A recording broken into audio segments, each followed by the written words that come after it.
Okay, let's dive right into this explainer. Today, we're unpacking a really crucial topic based on the work of Dr. Ömer Çelikkol, and it's all about how to support a child who is struggling with their body image without accidentally making the whole situation worse. Look, it's incredibly common for us as parents to just want to jump right in and fix our child's pain, right? That's the instinct. But when it comes to body image, those quick fixes can sometimes accidentally crank up the shame or make them obsess over their appearance even more. So today, we're going to learn a much better way forward. Picture this. You've got a teenager standing in front of a mirror, and they utter those really painful words, "I hate my body." It's a heavy, deeply emotional moment, and it immediately triggers that parental reflex to jump in, fix the problem, and reassure them. You literally just want to blurt out, "No, you don't. You look absolutely great." But as we're going to see, that well-intentioned reflex, it actually completely misses the mark. So to break this all down, we'll quickly cover the mirror moment, exactly why that immediate reassurance fails, a super practical 7-part framework for these conversations, how to build a body-respectful environment at home, and finally, recognizing the critical warning signs. All right, starting right off with Section 1, the mirror moment. This perfectly illustrates the massive disconnect that happens in those high-stakes moments. When a parent rushes to reassure by saying something like, "You look fine," or "You are not fat," the intention is obviously to build confidence. But what does the teenager actually hear? They often hear, "You do not understand how I feel," or even worse, they hear, "My body is still being evaluated, and looking acceptable is still the main goal." Suddenly, you've instantly turned a plea for emotional support into a factual debate about whether or not they're attractive enough. Let's dig into this a bit more in Section 2, why immediate reassurance fails. Now, I want to be clear here. Reassurance isn't inherently bad. Kids absolutely need warmth and acceptance. But here's the catch. Giving immediate reassurance shuts the conversation down before you even know what you are actually reassuring them about. "I hate my body" could mean a million things. It might actually mean, "I was teased at school today," or "I feel totally left out," or maybe "My body is changing way faster than I expected." If your kid is upset because they were bullied, telling them their stomach looks fine just misses the point entirely, right? Your very first job is clarification, not persuasion. Before we get into the framework itself, we kind of need to redefine our end goal here. Instead of demanding this forced body positivity, which honestly can just feel like another exhausting performance requirement for a struggling kid, we should aim for body neutrality. What is that? Well, it's a realistic goal of caring for your body without the intense pressure to constantly evaluate or admire every single feature. It brings the incredible relief of just being able to say, "You know what, I can participate in my life today even if I feel self-conscious." Okay, moving right into Section 3, let's look at the 7-part framework. The first 4 parts of this framework are entirely focused on creating immediate safety and connection. Step 1, regulate your own panic. Take a breath and pause before correcting them.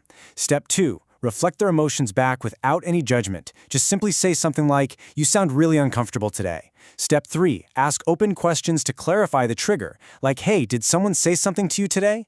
And Step 4, separate their inherent worth from their physical appearance. Remind them your body is not a grade, and your value doesn't go up and down based on a photograph. Now, Step 5 is where we really start to build. Once they actually feel heard, we shift their attention toward body function and their lived experience. Asking a really open-ended question like, "What did your body help you do today?" totally broadens their focus beyond just aesthetics.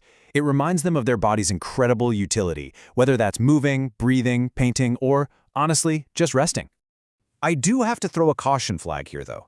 If a child is experiencing a physical limitation, gender dysphoria, an injury, or chronic illness, we have to make absolutely sure we aren't using body functionality to force toxic gratitude or dismiss their very real pain. Telling a kid with a chronic illness to just be grateful your legs work can feel incredibly invalidating. Instead, try asking compassionate questions like, "What feels supportive in your body today, and what feels difficult?" We wrap up the framework with Steps 6 and 7. Step 6 is all about identifying one concrete environmental change you can make together right then and there, like deciding to mute a toxic, appearance-focused social media account or agreeing to stop diet talk at the dinner table. And finally, Step 7, assess any immediate risks, which we will touch on shortly, before committing to follow up later. Do not treat this as a one-and-done conversation. Which brings us nicely into Section 4, building body-respectful environments. The source material for this explainer suggests a really brilliant exercise, the 7-day family language audit. Try this. For 1 week, just observe your family's language without trying to be perfect. Just listen. Notice how often diet talk or assigning moral value to food, like saying, "Ugh, I was so bad today for eating that cupcake," or making casual, objectifying judgments about other people's bodies slips into your daily routine. Kids are sponges. They absorb all of this. They learn real quick that bodies are apparently open for public evaluation. A massive part of that audit is noticing exactly how we talk about health. Making weight the absolute total center of health reinforces shame and body surveillance. Tossing around phrases like, "I need to work this off," just creates a culture of fear. Instead, try pivoting your household discussions. Talk about energy, varied nutrition, and movement that actually feels enjoyable, without turning body size into some kind of moral scorecard. Next up is praise. Now, let's be real, complimenting someone's appearance isn't automatically a bad thing, but it becomes a huge problem when appearance is the main source of praise they get. We have to intentionally broaden our praise to notice a child's kindness, their intense curiosity, their courage, humor, creativity, or teamwork. We have to guarantee they know their social value isn't purely aesthetic. You can also massively empower them by building up their digital literacy. When they're doom scrolling, ask them some critical questions. Hey, do you think this image is edited, posed, professionally lit, or maybe selected from like 100 different attempts? Help them understand exactly what the algorithm is doing behind the scenes. Teach them they have the power to change their feed the second it starts changing how they view themselves. And look, if their distress is coming from bullying or teasing, you have to step in and address it head on. Name the behavior, document it, and get the school or the coach involved. But the absolute golden rule here: never ever suggest the child should just lose weight or change their clothes to make the harassment stop.